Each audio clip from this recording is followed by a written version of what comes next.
As we begin our new study in the book of Ezra, I'm reminded of the setting of all of Scripture.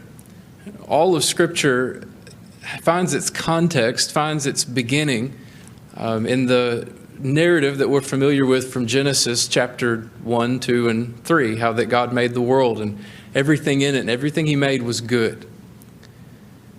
But He gave this warning to Adam and Eve in the garden. He said, you may eat of every tree and every fruit that's in the garden and enjoy it. You may have it for food, except for this one tree.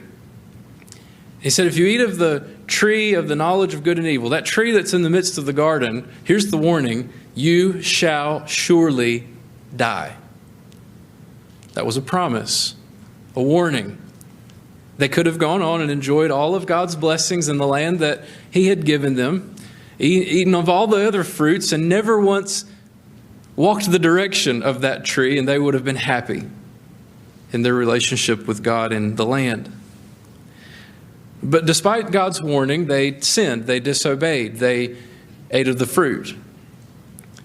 And just as God had promised that if they would eat of the fruit, they would surely die, they plunged themselves and all of humanity into sin and death. All of us have followed in their likeness since.